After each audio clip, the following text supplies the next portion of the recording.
You wake up already behind. A message you haven't answered. A headline you didn't ask to see. A mood that isn't yours, borrowed from someone else's bad morning, sitting on your chest before you've even had coffee. By 9 a.m., none of your attention belongs to you anymore, and you couldn't say exactly when you handed it over. One writer, drawing on philosophy that's over 2,000 years old, set out to hand that attention back. That writer is Darius Foroux, and the book is Focus on What Matters, a collection of Stoic letters on living well. Structured as 70 short letters, modeled after the Roman philosopher Seneca's own letters to his friend Lucilius, the book takes ancient Stoic thought and applies it directly to the specific, modern chaos of notifications, comparison, and constant noise. Foroux isn't writing as a detached academic. Each letter is built from a real situation in his own life, then examined through a specific Stoic principle, until the philosophy stops being abstract and becomes something you can actually use before lunch. The entire book rests on one foundational distinction, laid out in its very first letter, and everything that follows is really just this idea applied to a new corner of life. Some things are within your control. Almost everything else is not. Time, Foroux argues, is the most valuable resource a person has, and most of it gets spent on things that were never actually controllable in the first place. The state of the news, the opinions of strangers, outcomes that were decided long before you had any say in them. Real clarity begins the moment you stop investing emotional energy into that second category and redirect it entirely toward the first. Your own actions, your own choices, the handful of things genuinely inside your hands. Happiness, in this framing, isn't found by winning control over more of life. It's found by finally accepting how much of life was never yours to control at all, and putting your full attention instead into the narrower, real territory that is. That distinction becomes immediately practical in the second letter, which turns to something almost everyone has experienced without ever naming it directly: the way another person's mood can quietly become your own. Foroux describes starting a day genuinely light and energized, only to end up carrying someone else's frustration an hour later, simply from being near it. He's careful to note that avoiding this entirely isn't realistic, any more than staying healthy without ever exercising is realistic. But he draws a precise Stoic line between compassion and absorption. You can recognize someone else's pain, even care about it deeply, without taking on the emotional weight of it as though it were your own. Protecting your mood in this letter isn't coldness. It's simply refusing to let your own mental clarity become collateral damage in someone else's storm, while still being fully available to help if help is genuinely wanted. From protecting your mood in the moment, the book moves to a bigger and more uncomfortable version of the same idea: the belief that changing your surroundings will fix what's actually happening inside your head. Foroux draws directly on Seneca here, who observed that people chase a change of scenery, a new city, a fresh start, expecting the discontent to stay behind. It rarely does, because the discontent was never really located in the place to begin with. Humans adapt to almost any environment quickly, which means the initial relief of a new setting fades fast, leaving the same unresolved mindset waiting underneath it. The letter's argument isn't that travel or change is pointless. It's that expecting external change to solve an internal problem sets a trap, because the one thing that actually needs to shift, your own attitude toward your circumstances, is the one thing a plane ticket can never touch. This idea of guarding the internal world extends directly into a letter about something Foroux treats with real seriousness: what you allow into your mind in the first place. He draws a sharp comparison between reading and social media, describing the constant scroll as something closer to sugar, offering an immediate hit with no lasting nourishment behind it. He points to the trader Jesse Livermore, who deliberately withdrew from outside opinions in order to protect the clarity of his own independent thinking, as an example of a broader principle. The information you consume shapes your mood and your decisions, whether you notice it happening or not. And much of what fills a typical feed contributes nothing positive to either. Guarding your mind in this letter means treating your attention the way you'd treat any other limited resource. Asking honestly before consuming something whether it will actually add anything worth having, rather than absorbing it simply because it happened to be there. That same discipline of protecting attention scales up in a later letter into something closer to a life strategy: single-minded focus. Foroux leans on Seneca's own warning that trying to be everywhere at once effectively means being nowhere at all. He identifies 3 specific things that quietly erode focus in daily life: an unsettled mental state that keeps intruding on concentration, an accumulation of minor distractions competing for the same attention that meaningful work requires, and, perhaps most importantly, the simple absence of a big enough goal to actually organize that attention around in the first place.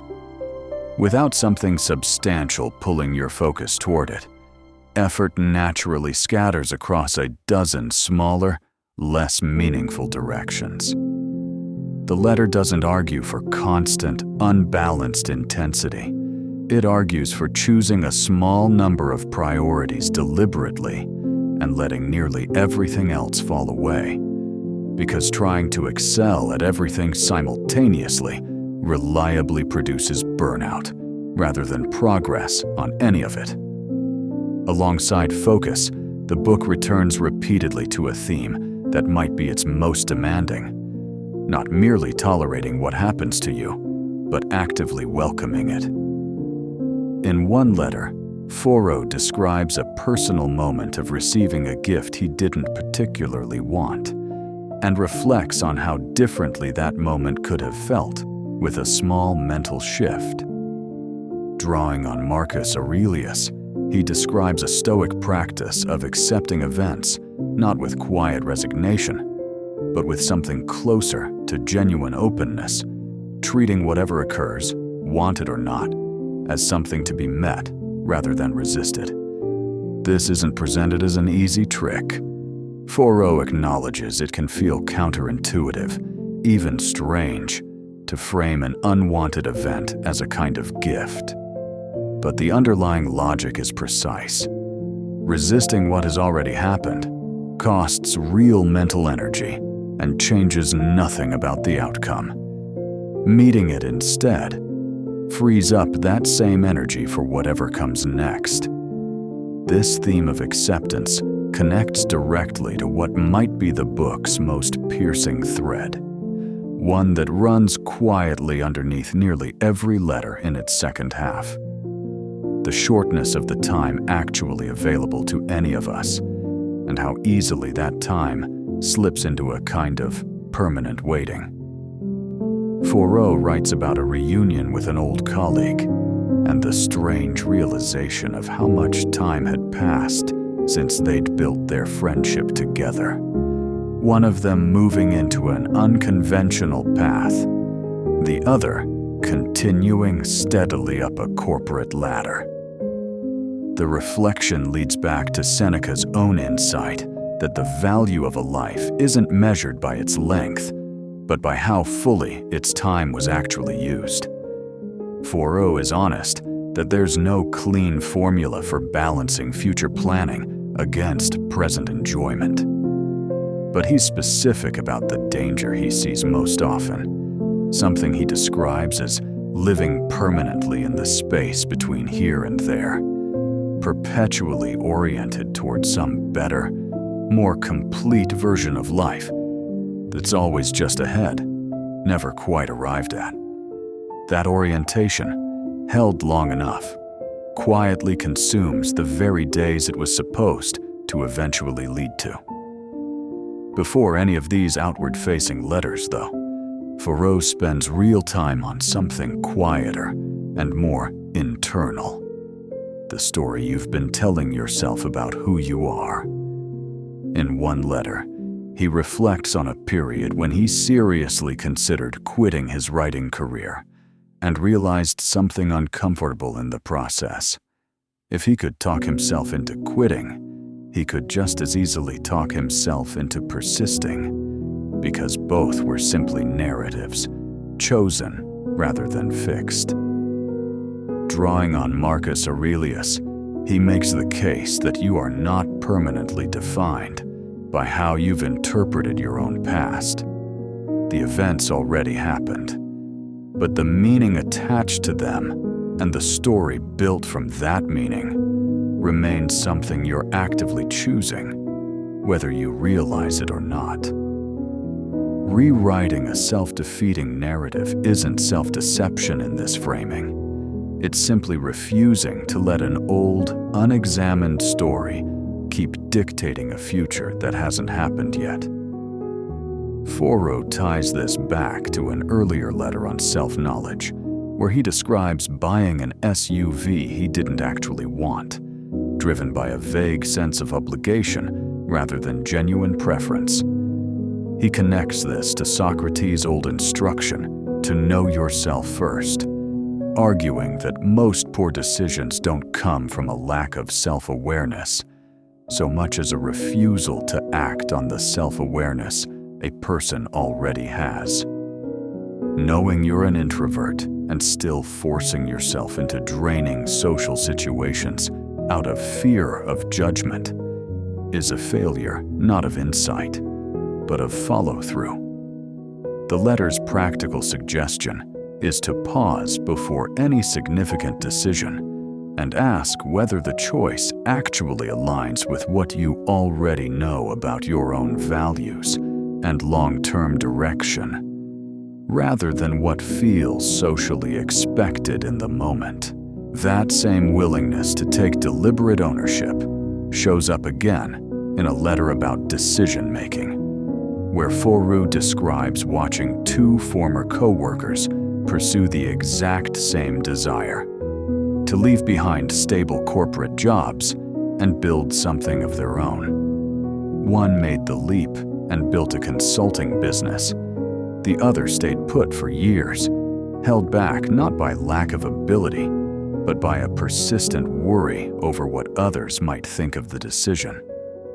Drawing on Epictetus, Foroux argues that seeking input before a decision is reasonable, but that constantly seeking approval after a decision has already been made is corrosive, because it keeps the decision permanently unsettled, open to being second-guessed by people who were never going to live with its consequences in the first place.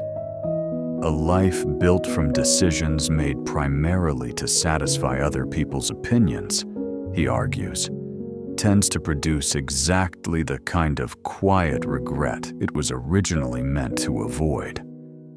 There's a related emotional trap the book addresses directly and honestly: jealousy, specifically toward the success of people close to you. Foroux draws a contrast between two mentors from his own early career, one who grew resentful and competitive whenever a colleague was recognized, and another who consistently celebrated other people's wins and offered genuine support in return. The second mentor, over time, earned far more trust and actual success than the first.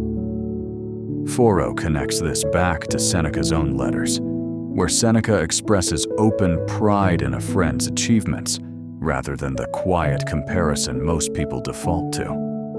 The letter's argument is direct. Treating someone else's success as evidence of your own inadequacy is a choice, not an inevitability. And it's one of the more corrosive habits a person can carry into their relationships, precisely because it turns other people's good news into a private source of pain instead of shared inspiration. The final major thread worth pulling directly challenges a modern instinct to treat difficulty itself as something to be eliminated wherever possible. In a later letter, Foroux takes on the post-pandemic backlash against productivity and hard work, acknowledging the real value of rest and balance while pushing back against the idea that effort itself is something to be avoided. He describes the Stoic case for moderation on both ends, warning that neither constant overwork nor a total retreat from difficulty tends to leave a person better off.